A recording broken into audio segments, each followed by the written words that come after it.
পাহাড়ি সাজে মেঘের মাদল বাজে, ঝর্ণা নদী ছলাৎ ছলাৎ ছল। কোন পাহাড়ি সাজে মেঘের মাদল বাজে, ঝর্ণা নদী ছলাৎ ছলাৎ ছল। তোকে এমন দিনে পড়ছে ভীষণ মনে, আয়না এখন ভিজবো দুজন চল। ওরে আয়না এখন ভিজবো দুজন চল, ঝর্ণা নদী ছলাৎ ছলাৎ ছল। কোন পাহাড়ি সাজে মেঘের। নমস্কার, অসীমার ফ্যামিলিতে আপনাদের স্বাগত জানাই। চলুন, এই যে বুধবার আজকে, কালকে তো এলাম দেখলেন শ্বশুরবাড়ি, আর আজকে এখানে সকালবেলায় যে ঘুম থেকে উঠেছি, সবাই অলরেডি উঠে গেছে। গ্রামের দিকে তো খুব সকাল সকাল উঠে, ওখানে এত ভিড় কেন দেখি। ওই একদম সকাল সকাল, তখন কটা বাজে? 6:30 7টা হবে। আর এই যে দেখুন, এই যে চুল দিয়ে না হলে টাকা দিয়ে সব জিনিসপত্র দেয়, ফেরিওয়ালা এসেছে, তাই এত ভিড়। তো আমি বললাম এত চিৎকার চেঁচামেচি হচ্ছে, কই গিয়ে দেখি। আর ছেলে মেয়ে এখনও ঘুমোচ্ছে, ওরা ওঠেনি। আর এইখানে দেখলাম যে ভীষণ ভিড়, আর কেউ ঠাকা নিচ্ছে, কেউ চুল দিয়ে বাসন নিচ্ছে, এইসব করছে।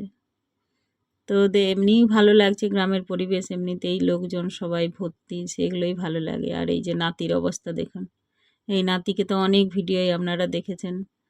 বেচারি একটু খুব গরমের চোটে একদম রোগা হয়ে গেছে। আর এটা আমার ছোট যা কাজ ফাজ সেরে এখানে বসছে, সব এখানে গল্প করছে। আর আমার হাজবেন্ডের অবস্থা নাতির সঙ্গে খেলা করছে। দাদু লাঠি কি করতেছে?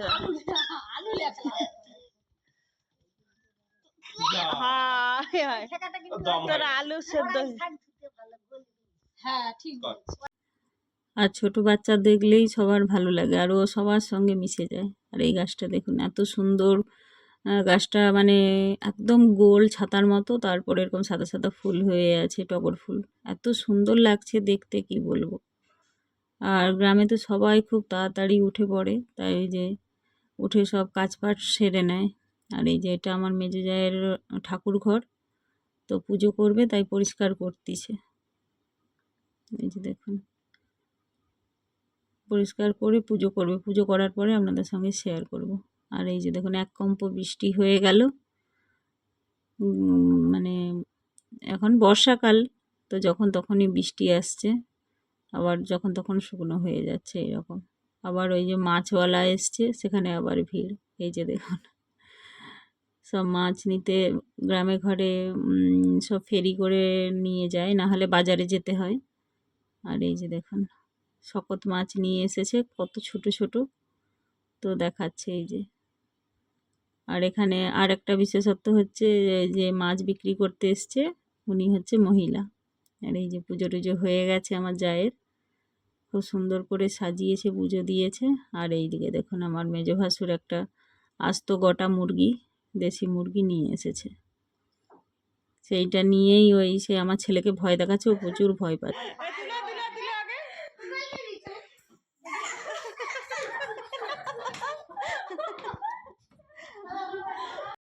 আর এই যে মুড়ি খাওয়ার জন্য ছোট যা পেঁয়াজি ভাজছিল, তো ওখানে বলছিলাম, আমি বললাম যে দাও, এক জায়গায় সবাই মিলে খেয়ে নে। আর বাচ্চাদের কাণ্ড দুজনে দুজনে সাইডে করে দাঁড়া, দুজনে।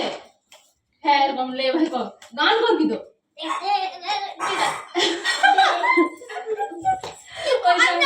আমি গান চালাই, দাঁড়া। ওই দাঁড়া, সে খাও। ছোট বাচ্চা মুখে দেবে না, পুরো ঢুকে দিচ্ছে।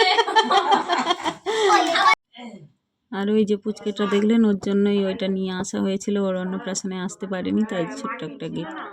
আর এই যে আমার মেজো ভাসুর সুজনি শাক কিনে নিয়ে এসেছে বাজার থেকে, আর আমার তো খুব ভালো লাগে সুজনি শাক খেতে, তাই এই যে বেছে দিচ্ছি। আর ছেলেকে বললাম একটুখানি ভিডিও করতো, তো ও নাড়িয়ে নাড়িয়ে এদিক ওদিক করছে।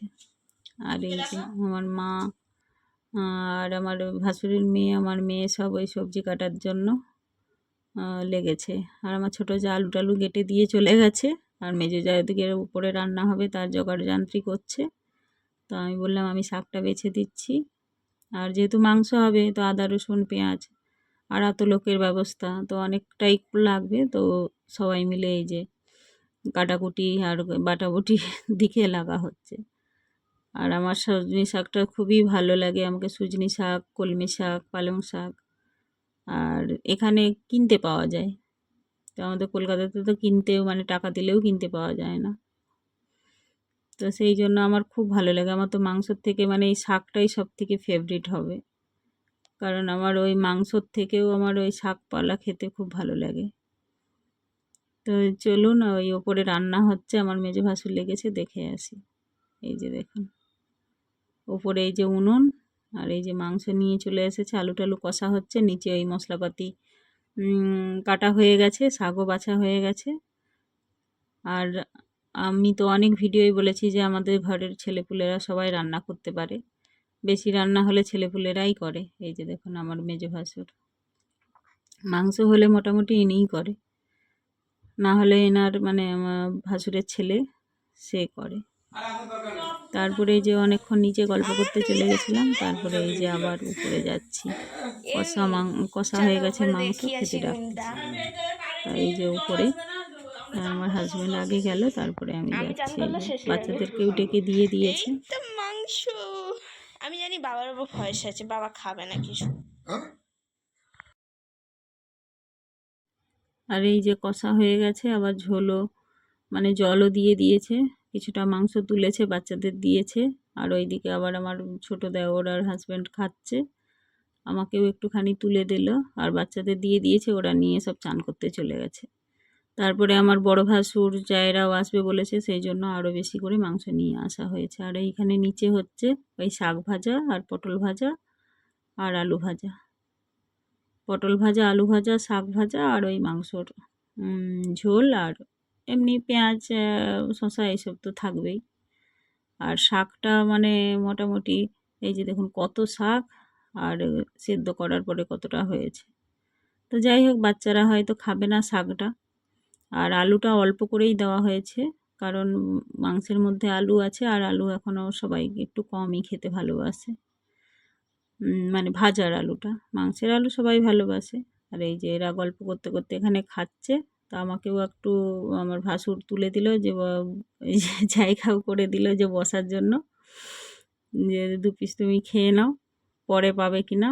আমি বললাম যে এত মাংস আছে আবার পাবো না কেন। আর সত্যি কথা বলতে আমার মাংসর প্রতি অত মানে ভক্তি নেই, কিন্তু আমার শাকটা হলেই চলবে। তো যাই হোক, পুরো ভিডিওটা দেখবেন, আগে আরও অনেক কিছু আছে, খাওয়া দাওয়া সব কিছু। তো ভালো লাগলে অবশ্যই একটা লাইক, শেয়ার, কমেন্ট করবেন, আর আপনারা এখন আমাকে সাপোর্ট করবেন। আর এই যে খাওয়া দাওয়ায় বসে পড়েছে প্রথম পঙ্গত, ছেলেপুলেরা, বাচ্চারা।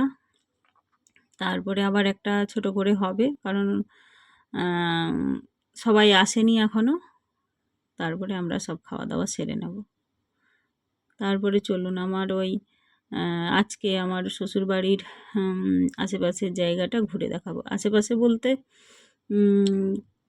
প্রাকৃতিক পরিবেশ, এমনিতেই গ্রামের প্রাকৃতিক পরিবেশ খুব ভালো লাগে।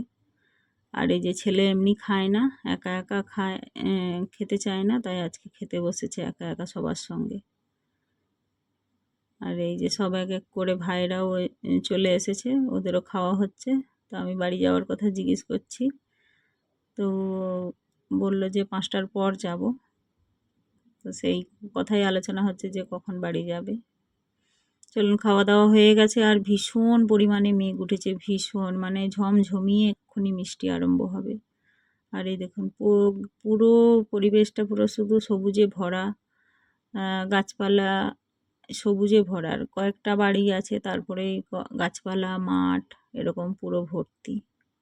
আর এটা আমার মেজো জায়ের বাড়ির ছাদ থেকে আমি ভিডিওটা করছি। ওই যে কালারিং মন্দির ওইটা দেখা যাচ্ছে, ওইটা আমার ছোট জায়ের বাড়ি।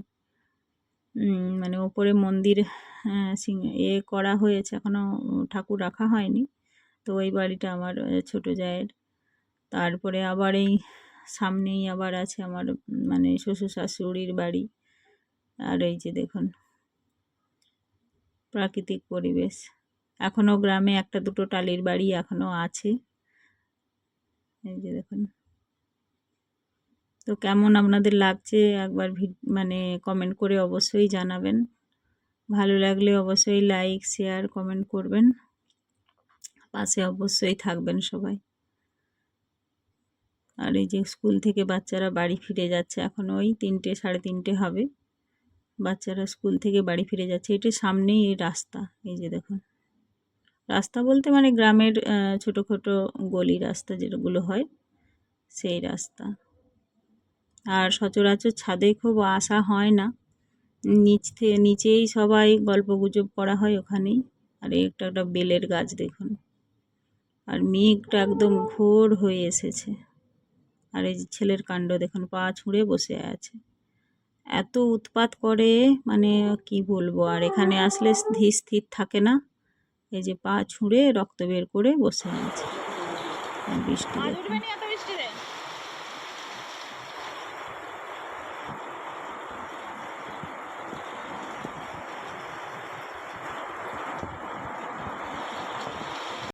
বৃষ্টি থেমে গেছে, তো যাই হোক একটুখানি বেরিয়েছি, বাড়ি আর যাওয়া হলো না কারণ আমার ভাসুরেরা এখনও এসে পৌঁছোয়নি, তো কালকে যাওয়া হবে। তো ভালো লাগলে অবশ্যই লাইক শেয়ার কমেন্ট করবেন। আর এইটা আমাদের পঞ্চমন্দির, আর খুব সুন্দর করে বানানো সাজানো, এই যে দেখুন। অবশ্যই একটা লাইক শেয়ার কমেন্ট করবেন, সবাই পাশে থাকবেন। সবার সাপোর্ট আমার একান্ত প্রয়োজন। সবাই ভালো থাকবেন। আগে অনেক কিছু